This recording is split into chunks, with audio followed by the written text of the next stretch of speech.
Tesla didn't see it coming, but neither did Las Vegas, nor the hundreds of U.S. border towns now watching their economies unravel. In 2025, a sweeping consumer boycott by Canada, sparked by tariffs from the Trump administration, ignited the most severe disruption in U.S.-Canada economic relations in decades. What began as a response to a 25 to 35% tariff quickly escalated into a nationalist movement, with Canadians pulling nearly $90 billion from the American economy. From shuttered duty-free shops and empty hotels to abandoned flight routes and collapsing retail sales, the ripple effect has turned once thriving regions into financial warning signs. This isn't just a temporary backlash. It's a structural shock with long-term consequences. Canada's pivot toward domestic spending, the sharp decline in cross-border travel, and the surge in anti-American sentiment have created deep fractures in a historically close economic bond. With 91% of Canadians demanding reduced reliance on the U.S. and policymakers doubling down on economic independence. Don't get fooled by the label. Subscribe now to uncover what's really behind your favorite brands, and get the truth Big Food doesn't want you to see. Industries on both sides are bracing for years of instability. The numbers tell a clear story. The fallout is real, and the future of North American trade may be permanently altered. What Canada is doing to America right now is beyond anything we've seen in modern North American history. This isn't some quiet policy dispute or a mild diplomatic disagreement. This is full-blown economic retaliation, and it's costing the United States billions. It started with tariffs. The Trump administration in 2025 imposed a staggering set of tariffs on Canadian goods, between 25% and 35%. The goal? Punish Canada. The result? Canada struck back harder than anyone in Washington expected. And now, the U.S. economy is taking a direct hit. This wasn't just a government tit-for-tat. The real blow came from Canadian consumers. Tens of millions of Canadians responded with one of the largest consumer boycotts ever recorded between two Western allies. They stopped buying American goods.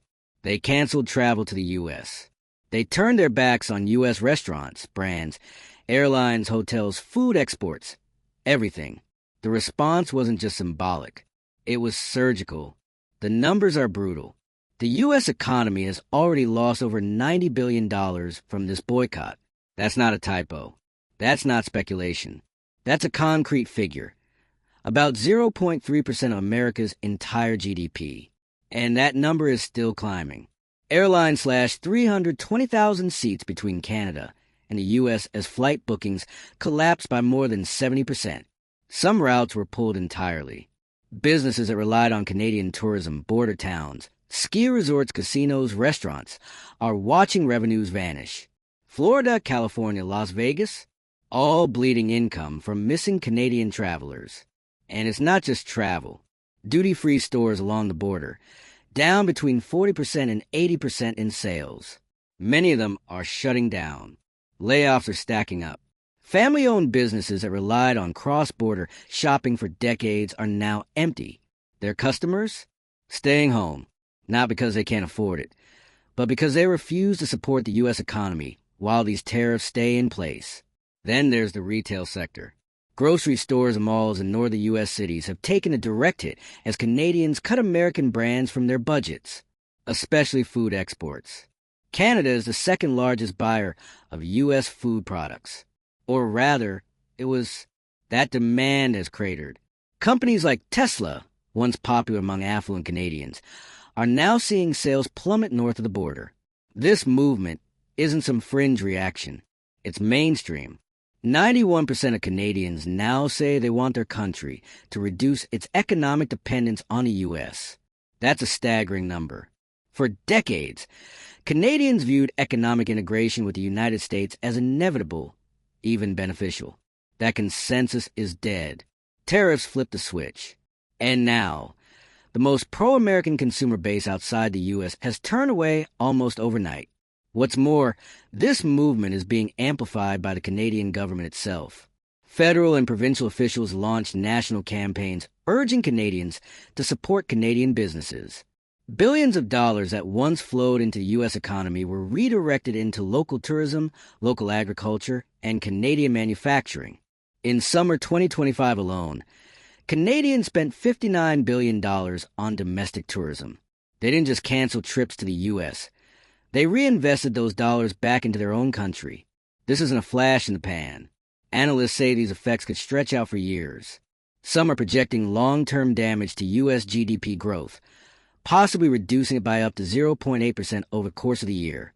And if the boycott persists into 2026 and beyond, it could reshape how both nations do business permanently. There's no easy off-ramp here, because this is emotional now. Canadians feel like they were targeted deliberately by Trump's tariff war. They're not just reacting with dollars. They're reacting with national pride. And that kind of response doesn't disappear with a policy memo or a press conference.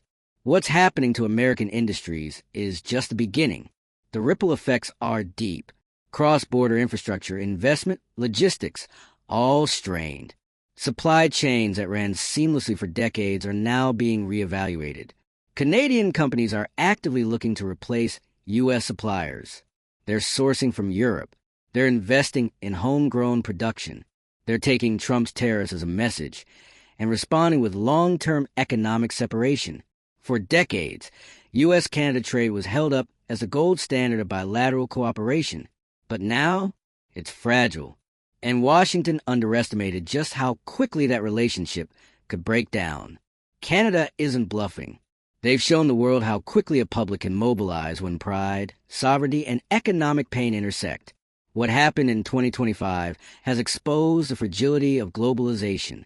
It's shown how quickly integrated markets can fracture under the weight of political ego. American leaders pushed, thinking there'd be no pushback.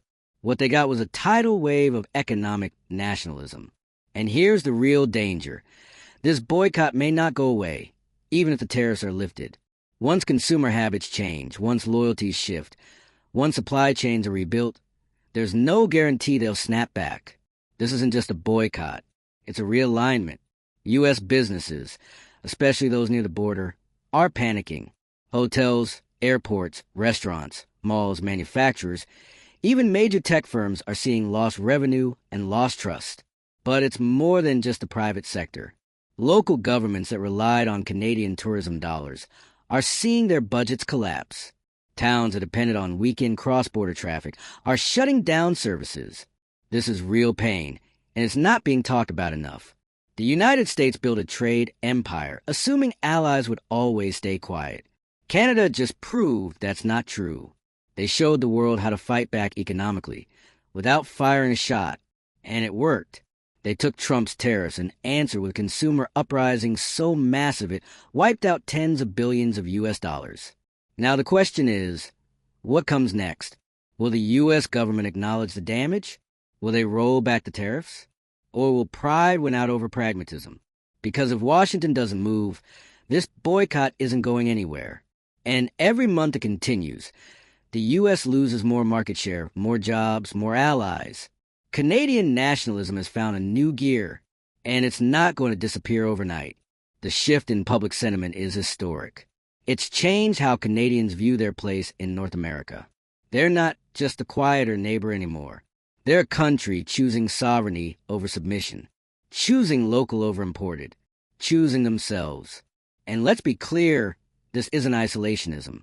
It's not anti-Americanism for the sake of politics. It's a calculated response to economic aggression, and it's working.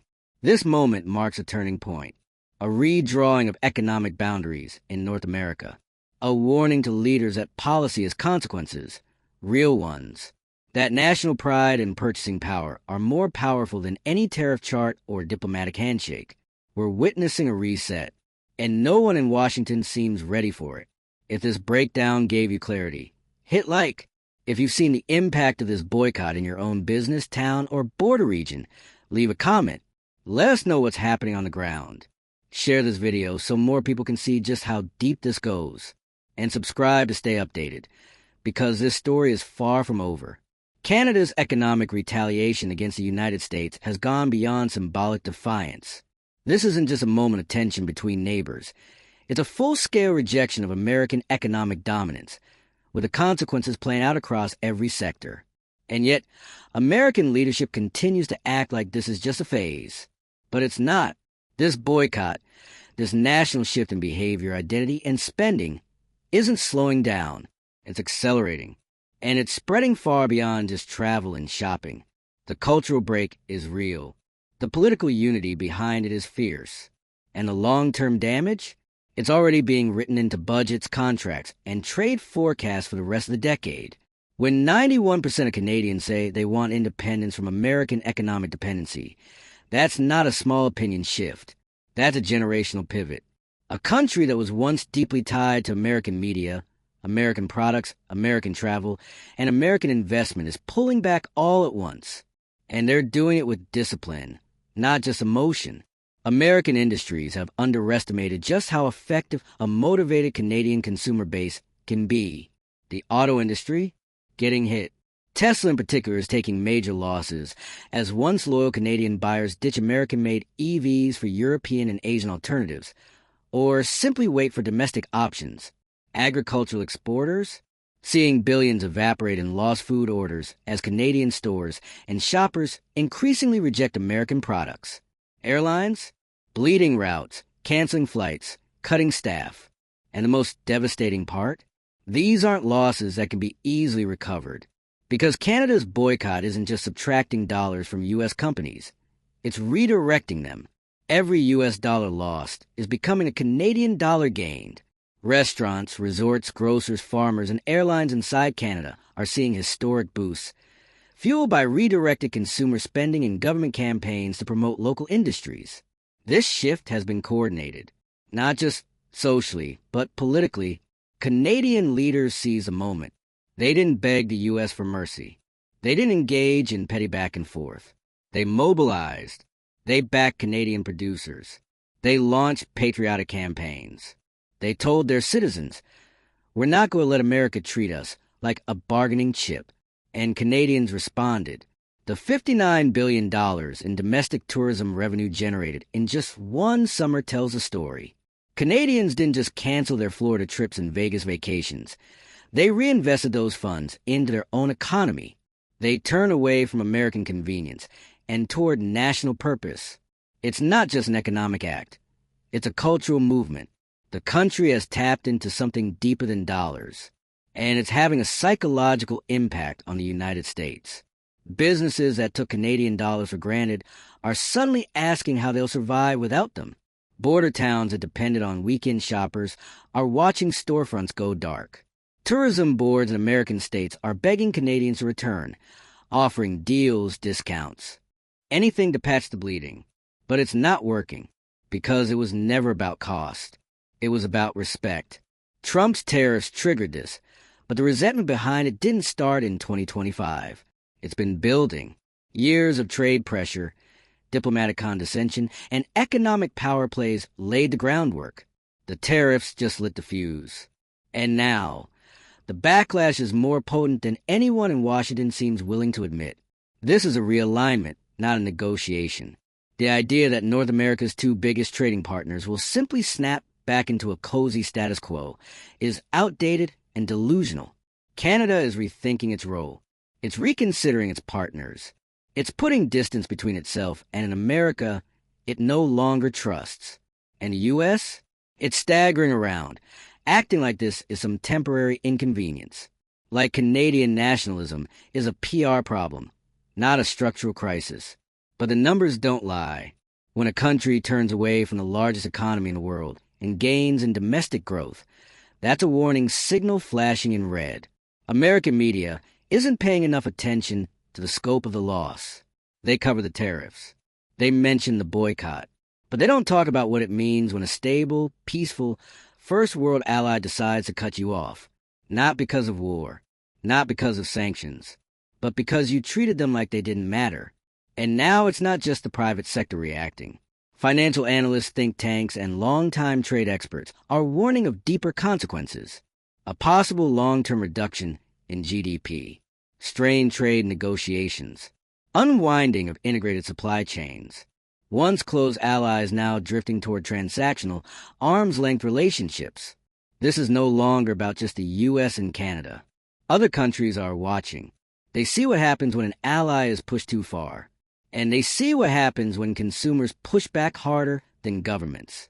This boycott isn't just hurting American business. It's showing the world a new way to resist U.S. pressure. Economically, strategically, effectively. What's worse is that American leadership seems frozen. There's been no serious diplomatic outreach. No rollback of the tariffs. No high-level effort to de-escalate. Just more rhetoric. More posturing. More silence. That's not just reckless, it's dangerous. If the White House believed Canada wouldn't follow through, they were catastrophically wrong. And every day that passes without a shift in strategy just deepens the divide. Meanwhile, Canadians aren't just avoiding American products. They're proud of it. Shopping Canadian has become a form of protest, a show of unity, a national act of resistance. It's on signs. It's on screens. It's in schools, shops, and public squares. This isn't subtle. This is public, loud, unapologetic. And what do you get when you combine economic nationalism with political willpower? Long-term change. Canadian business leaders, once hesitant to challenge their U.S. counterparts, are now openly calling for deeper independence, trade diversification, domestic reinvestment, national economic planning that looks away from Washington. This isn't about short-term satisfaction. It's about building a different future. And if Americans don't wake up, they'll be left out of that future. Because the impact is spreading. U.S. industries aren't just losing revenue. They're losing relevance. Canadian companies are building new partnerships. Local innovation is booming. Even tourism ads now frame Canadian destinations not just as beautiful, but patriotic. The boycott has become a badge of pride. The longer this goes on, the harder it will be to reverse. Consumer habits are sticky. Political wounds run deep. And every day of inaction by the U.S. strengthens the Canadian resolve to go it alone. The question now isn't just how much damage this boycott will cause. It's whether the relationship between Canada and the United States can ever be fully repaired. This isn't some remote crisis playing out quietly in the background. This is one of the largest economic realignments in modern North American history. And it's being driven not by policy papers, but by millions of people making everyday choices that send a very clear message. We're done being used. This isn't a trade spat. It's a reckoning. Canada just redrew the rules of the game without firing a shot, without shouting into microphones, without breaking international law. They simply said, "We're not buying your stuff anymore." And the consequences have been catastrophic for the United States. Because here's the thing Washington didn't understand. Canadians were ready for this.